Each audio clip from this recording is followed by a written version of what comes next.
जय गुरु जी, शुक्राना गुरु जी, अनंतम अनंतम शुक्राना गुरु जी महाराज को, कोटि कोटि शुक्राना, पल पल शुक्राना गुरु जी महाराज का। बहुत सारी ब्लेसिंग्स देते हैं संगत को। संगत जी जो गुरु जी के सत्संग से पहली बार जुड़ रहे हैं, चैनल पे पहली बार आए हैं, वो चैनल को सब्सक्राइब कर लें, लाइक कर लें, शेयर करना बिल्कुल ना भूलें। बेल आइकन प्रेस कर लीजिएगा, आने वाले सत्संग की न्यू नोटिफिकेशन आपको समय पर मिल जाएगी।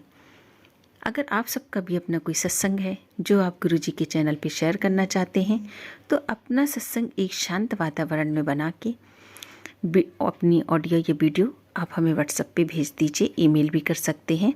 जो नई संगत जुड़ी है गुरु जी के साथ, उनके पास अगर गुरु जी की ब्लेसिंग्स नहीं है तो आप हमें मैसेज कर लीजिएगा। और संगत जी जो आज आंटी अपना सत्संग शेयर कर रही हैं, बहुत ही प्यारा सत्संग है आंटी का, और बड़े ही प्यार से सुना रही हैं। जो अभी तक उनके साथ गुरु जी के साथ उनकी जर्नी रही है, बहुत ही प्यारी रही है।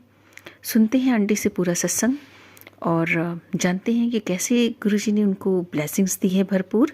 संगत जी पूरा सत्संग जरूर सुनिएगा। जय गुरु जी। जय गुरु जी, शुक्राना गुरु जी। सॉरी संगत जी, मैं अपना नाम नहीं रिवील कर सकती। गुरु जी का मंत्र जाप करके मैं अपना सत्संग सुनाना चाहती हूँ बस। ओम नमः शिवाय, शिव जी सदा सहाय। ओम नमः शिवाय, गुरु जी सदा सहाय।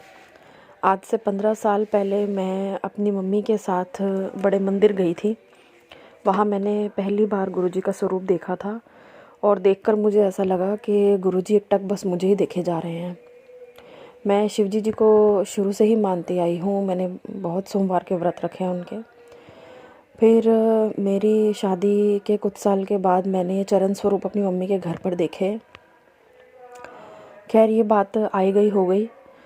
और उसके बाद अभी पिछले साल अक्टूबर में मेरे यहाँ कुछ नेबर्स हैं जो गुरु जी के सत्संग करवाते हैं, लेकिन मुझे मालूम नहीं था। मुझे लगा नॉर्मल कोई सत्संग कीर्तन टाइप होते होंगे। वो लोग मुझे हमेशा बुलाते थे अपने घर, लेकिन मैं उनके घर में ना जाने के हमेशा बहाने ढूंढती रहती थी, क्योंकि मैं पिछले कुछ सालों से डिप्रेशन में हूँ। तो मैं अपने घर से ज़्यादा बाहर नहीं निकलती, किसी से बात वगैरह भी नहीं करती। मुझे किसी के साथ बैठना उठना मिलना अच्छा नहीं लगता। लेकिन अक्टूबर में मुझे जब एक आंटी जी ने सत्संग के लिए बुलाया तो पता नहीं उस दिन मेरे को सीरियसली संगत जी 102 फीवर था। मुझे बार बार ऐसे मन में इतना गिल्टी फील हो रहा था कि ये लोग मुझे बार बार बुलाते हैं और मैं मना करती रहती हूँ, चलो आ तो चले ही जाते हैं। कैसे हिम्मत करके मैं चली गई, लेकिन मैं सत्संग में तो नहीं गई। मैं आखिर के 10 मिनट में आरती जब उनके घर हो रही थी मैं तब पहुँची। मेरे अंदर जाते ही उन्होंने मुझे बोला आरती करने को। आरती करते समय मैंने गुरु जी से क्षमा मांगी कि मैं आपके सत्संग में नहीं आ पाई।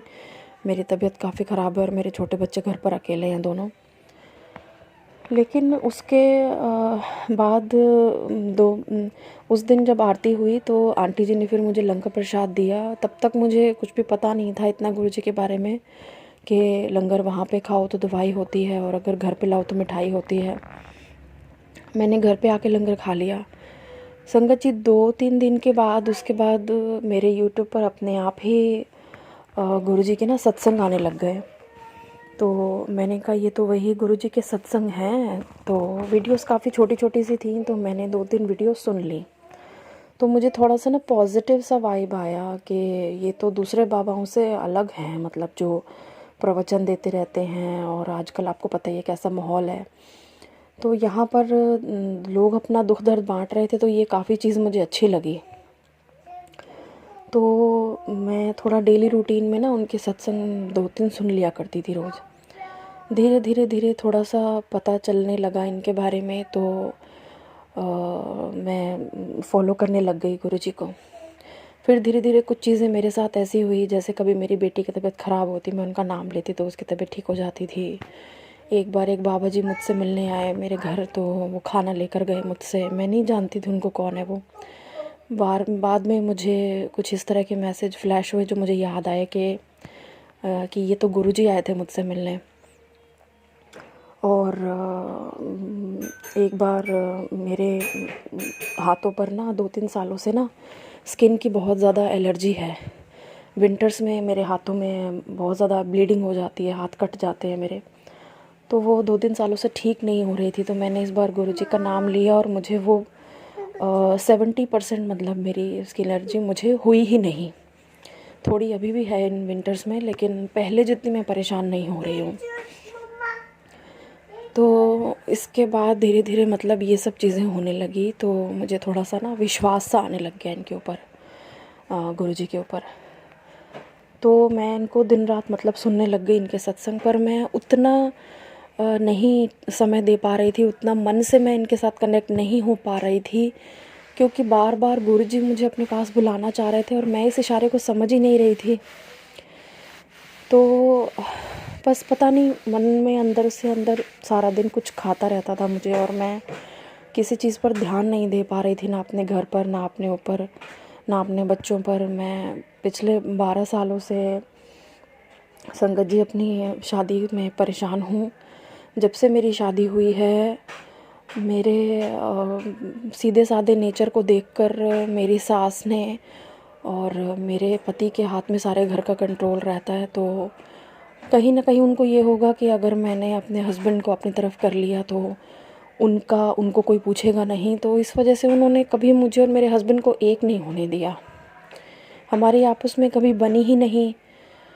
और धीरे धीरे छोटे छोटे झगड़े होना स्टार्ट हुए, तो वो लोग सब मुझ पर, इन लॉज मेरे मुझ पर ही गलत गलत बोलते थे कि जो कुछ करती है यही करती है, इसकी वजह से होता है। मैं अपने इन लॉ से अलग रहने लग गई। फिर मतलब थोड़े टाइम बाद हम लोग अलग हो गए, लेकिन काम ऐसा था कि मेरे हस्बैंड को इन लॉज के पास ही जाना पड़ता था, वहीं हम लोगों का काम था फैमिली का। लेकिन मेरे हस्बैंड शुरू से ही क्योंकि सपोर्टिव नहीं रहे हैं, इस चीज़ का फ़ायदा मेरे इन लॉज़ ने हमेशा उठाया है और हमेशा मुझे मेरे ख़िलाफ़ ही उनको रखा है। मेरा कभी साथ नहीं दिया उन्होंने, मेरी कभी बात नहीं मानी। मुझसे कहते हैं कि तू करती क्या है सारा दिन घर में बैठकर, मुझे खर्चा नहीं देते, मेरा और मेरे बच्चों का ध्यान नहीं रखते, हमारे साथ कोई बात नहीं करते, हमसे कटे कटे रहते हैं, हर चीज़ में उनका सपोर्ट करते हैं। मुझे और मेरे बच्चों को तो कुछ समझते ही नहीं हैं वो। धीरे धीरे करते करते ज़िंदगी ऐसे ही कटती रही संगत जी। लेकिन अभी पिछले 2-3 साल पहले जब मेरे देवर की शादी हुई, तो मुझे लगा चलो एक देवरानी आई है तो कोई दुख दर्द बांटने वाला मुझे मिल गया है। लेकिन क्योंकि उसने भी ये हालात नोट कर लिए कि मेरे हस्बैंड, मेरी सास और बाकी लोग कोई मेरा सपोर्ट ही नहीं करते हैं, तो इस चीज़ का फ़ायदा उसने भी उठा लिया। और वो भी इन लोगों के साथ मिल के मतलब इतना ज़्यादा उसने हमारे दोनों हस्बैंड वाइफ के बीच में इतना ज़्यादा ख़राब कर दिया बात को कि बात डिवोर्स तक पहुंच गई। ये लोग मुझे घर से निकालने पर हो गए एक रात को। लेकिन मैं यहाँ से घर गई नहीं अपने बच्चों को लेकर। मुझे लगा कि अब इस बार कुछ भी हो जाए मैं घर नहीं छोड़कर जाऊँगी। तो बस चीज़ें इतनी ख़राब हो गई, इतनी बद से बदतर हो गई कि बिल्कुल ही हमारे घर का माहौल थोड़ा बहुत जो था पॉजिटिव, वो बिल्कुल ही ख़त्म हो गया, बिल्कुल ही ख़त्म हो गया। मैं संगत जी आज की डेट में मेंटली, इमोशनली, फ़िज़िकली मैं ख़त्म हो चुकी हूँ। मैं पिछले 12 साल से मेरी शादी में मैं कई बार डिप्रेशन में गई हूँ। मैंने ऑनलाइन साइकेट्रिस्ट को कितनी बार कंसल्ट किया हुआ है। मेरी लाइफ बिल्कुल ख़त्म होने पर है संगत जी। और मैंने ये चीज़ के बारे में दिन रात इतना सोच लिया था, इतना ज़्यादा सोच लिया था कि मैं अपनी सोच में इतने गलत तरीके से इतनी आगे पहुंच गई थी कि मैंने सोचा कि मैं अपने साथ साथ अपने बच्चों को भी लेकर जाऊंगी, क्योंकि अगर मैं चली गई तो मेरे बच्चे तो पीछे से बर्बाद हो जाएंगे। वो लोग तो उनको घर का नौकर बनाकर रख देंगे। तो मैंने डिसाइड कर लिया था कि मैं अगर गई ये दुनिया छोड़कर तो मैं अपने बच्चों को साथ ही लेकर जाऊंगी। पर धीरे धीरे क्योंकि मैं सत्संग रोज़ सुनती रहती थी, तो मुझे गुरुजी के मैसेज आते थे, तो क्यों परेशान होती है, मैं बैठा हूँ ना सब देखने के लिए, तो क्यों रोती है, तो रोती अच्छी नहीं लगती है, तो बस हिम्मत बंधा कर रख, मैं सब ठीक कर दूँगा, तुझे परेशान करने वालों को मैं बिल्कुल नहीं छोड़ूंगा। ये सब मैसेज पढ़कर मुझे थोड़ी हिम्मत मिलती थी। धीरे धीरे ये टाइम भी निकलता रहा। फिर हमारे परिवार में एक दो शादियां आई। मुझे मेरे क्योंकि इन लॉज़ ने उनके जो भी जितने भी रिलेटिव्स हैं उनको सबको मेरे और मेरे घर वालों के ख़िलाफ़ इतना भड़का रखा है। वो लोग मुझे देख रहे हैं कि इतने सालों से हम इसे देख रहे हैं, अब ये कुछ ज़्यादा ही खोई खोई सी रहने लग गई है, इतनी परेशान सी लग रही है। लेकिन किसी ने भी आकर मुझसे बात नहीं की कि तुझे क्या हो गया, तो पहले तो ऐसे कभी नहीं रहती थी। तो फिर मेरे नंदोई साहब हैं, मेरे नंद के हस्बैंड, उन्होंने मुझसे बात की और बोला कि मैं अपने साले साहब से बात करूँगा। तो मुझे थोड़ा सा लगा कि ये तो गुरुजी करवा रहे हैं शायद, क्योंकि मुझे मैसेज आ रहे थे कि नए साल पे कुड़िए मैं तेरे सारे दुख दर्द ख़त्म कर देने हैं। और दिसंबर में ये शादी मैंने अटेंड की थी लास्ट। तो न्यू ईयर वाले दिन संगत जी आप मानोगे नहीं, न्यू ईयर की रात को 31 की रात को न्यू ईयर लगते ही मेरे हस्बैंड ने मुझसे माफ़ी मांगी, मुझे सॉरी कहा। मैंने बिल्कुल भी रिएक्ट नहीं किया। बोले कि अगर तुझे लगता है कि आज तक जितना भी कुछ हुआ है तेरे साथ गलत वो मेरी वजह से हुआ है, तो मैं तेरे से माफ़ी मांगता हूँ इस चीज़ के लिए। संगत जी मैं तब तक तो इतनी टूट चुकी थी कि मैं बिल्कुल रिएक्ट ही नहीं कर पाई उनकी बात पर। लेकिन अंदर ही अंदर एक ऐसा तूफ़ान चल पड़ा कि आज इनको क्या हो गया अचानक कि ये मुझसे सॉरी कह रहे हैं। मुझे लगा ये तो गुरुजी ही हैं, अब वो मेरी लाइफ में आ चुके हैं तो अब सब ठीक हो जाएगा। मैंने जहाँ अपनी और अपने बच्चों की लाइफ का दी एंड करने का सोच लिया था, मैंने कहा मैं अपने आप को एक और मौका देना चाहती हूँ। लेकिन संगत जी क्योंकि मेरे नंदोई साहब ने मुझसे बात की थी, तो ऑब्वियसली मेरी नंद ने अपनी माँ को यानी कि मेरी सास को सब कुछ बता दिया कि ये मेरे हस्बैंड तक पहुँच गई है। और क्योंकि मेरी सास को ये बिल्कुल ही बर्दाश्त नहीं हुआ कि मैं उसकी बेटी के हस्बैंड तक पहुंच गई हूँ अपने घर की प्रॉब्लम्स ठीक करवाने के लिए। हालांकि वो मुझसे डायरेक्ट बात करने आए थे, मैं वहाँ तक नहीं पहुँची उनसे बात करने।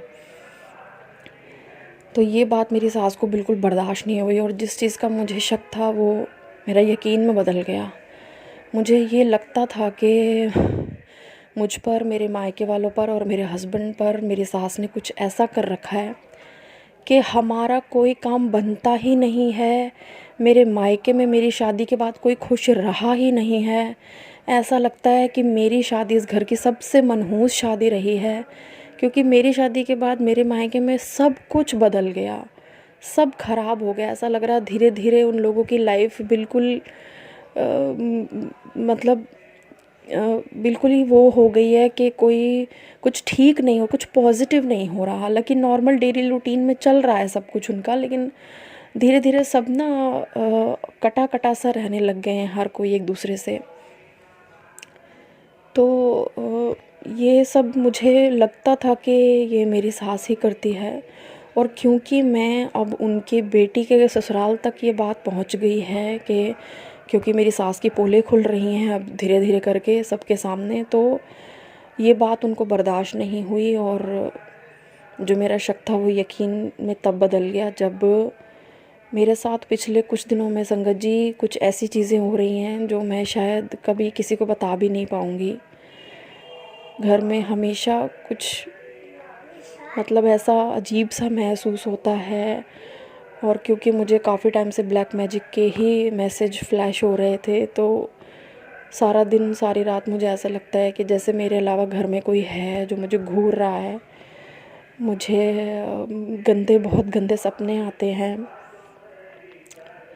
और एक रात को तो मतलब जब ये मैसेज मुझे आने शुरू हुए तो गुरुजी का मैसेज आया, तेरे ते ब्लैक मैजिक किता होया है, मैं छड्डांगा नहीं उन्होंने, ते तू परेशान ना कुड़िए, मैं तेनू मिलन आवांगा।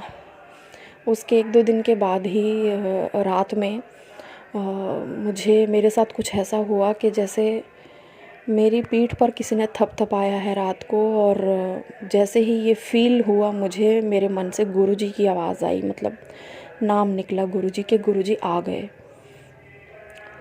तो मेरे पीठ पर कुछ ऐसा मुझे महसूस हुआ कि अंदर से खींच कर किसी ने कुछ निकाला हो, और मुझे बहुत तेज़ एक झटका महसूस हुआ। हालांकि उस समय मैं सोई नहीं थी, मैं थोड़ी नींद में ही थी, लेकिन मैं जागी हुई थी। मुझे प्रॉपर सब कुछ समझ आ रहा था कि ये क्या हो रहा है, पर मैं इतनी काम चुपचाप बैठी रही, लेटी रही कि मुझे पता था ये गुरुजी ही हैं, तो इसलिए उन्होंने मेरे को बिल्कुल शांत रखा।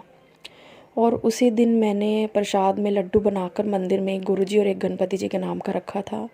और जब मैं अगले दिन सुबह उठी तो मंदिर में एक लड्डू नहीं था। मैं समझ गई कि रात को गुरुजी ही आए थे। कुछ दिनों तक तो सब ठीक रहा संगत जी, लेकिन उसके बाद ये चीज़ें अभी भी चल रही हैं मेरे साथ, आज की डेट में भी। पहले जैसी ख़तरनाक या डेंजरस तो नहीं है, लेकिन हाँ, मुझे अभी भी सेफ़ फ़ील नहीं होता अपने घर में। अपने बच्चों के लिए मैं बहुत ज़्यादा चिंता में रहती हूँ। मुझे लगता है कि मैं अभी तक, मेरे ससुराल वाले जो मुझे परेशान कर रहे थे, तो मैं चलो किसी न किसी तरीके से इन परेशानियों से लड़ रही थी, ज़िंदगी काट रही थी। लेकिन अब इस परेशानी से मैं कैसे बाहर निकलूं? मतलब जो चीज़ दिखाई ही नहीं दे रही, मैं उससे कैसे लड़ूं? मैं कैसे इन सब चीज़ों से निजात पाऊं? मतलब पहली बार जब मेरे साथ ये हुआ तो मेरे हस्बैंड उस समय घर में ही थे और उनकी आंखों के सामने सब कुछ हुआ था, और वो खुद देख कर के मुझे इतना सुन पड़ गए थे कि ये क्या हो रहा है इसके साथ। हमने बहुत कुछ किया, जैसे तैसे मुझे छुटकारा मिला उस चीज़ से, लेकिन उसके बाद ये चीज़ें थोड़ी अभी भी चल ही रही हैं, पहले जितनी नहीं है, लेकिन अभी भी मुझे अच्छा नहीं लगता घर में अपने बिल्कुल भी।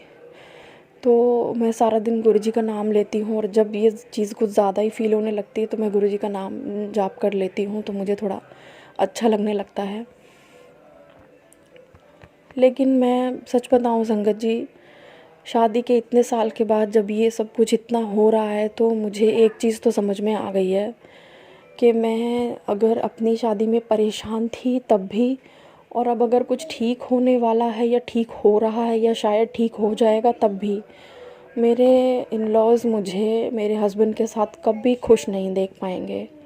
वो कभी भी मुझसे मेरी खुशियाँ मेरे पास नहीं आने देंगे, चाहे कुछ भी हो जाए। वो मुझसे, मेरे साथ हमेशा ऐसे ही रहेंगे। मैं एक चीज़ तो समझ गई हूँ कि अब जो भी होगा मैंने गुरुजी पर छोड़ दिया है।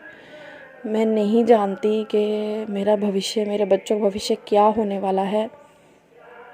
बस मैं इतना जानती हूँ कि मैंने गुरुजी से एक अरदास लगाई है कि गुरुजी मेरे साथ चाहे जो हो, पर आप मेरे मायके वालों को प्लीज़ प्लीज़ मेरे साथ, मेरे बच्चों के साथ, मेरे मायके वालों को अपने बड़े मंदिर बुलाओ, हमें लंगर प्रसाद खिलाओ। और मेरे मायके वालों के ऊपर जो ये चीज़ें अगर गलत तरीके से जो उनके साथ हो रहा है, और उनकी लाइफ भी रुकी हुई है मेरी वजह से, तो प्लीज़ उनको ब्लेस करो। और मैं तड़प रही हूँ आपके दर्शन के लिए। मुझे प्लीज़ बड़े मंदिर बुलाओ मेरे घर वालों के साथ, मेरे मायके वालों के साथ। प्लीज़ हमें ब्लेस करो, हमें आपकी ब्लेसिंग्स की बहुत ज़रूरत है गुरुजी। मैं इसी के साथ अपने सत्संग को अभी विराम करना चाहूँगी। संगत जी, ये मेरा पहला सत्संग था। अगर आगे भी सब कुछ मतलब ठीक रहेगा, गुरुजी मेरे साथ हैं, मैं जानती हूँ अब मुझे वो मेरा साथ कभी नहीं छोड़ेंगे। मैं आगे भी इसी तरह से सत्संग अपने शेयर करती रहूँगी आपके साथ। ओम नमः शिवाय। शिवजी सदा सहाय। ओम नमः शिवाय। गुरुजी सदा सहाय। गुरुजी कृपा रखना अपनी। जय गुरुजी। शुक्राना गुरु।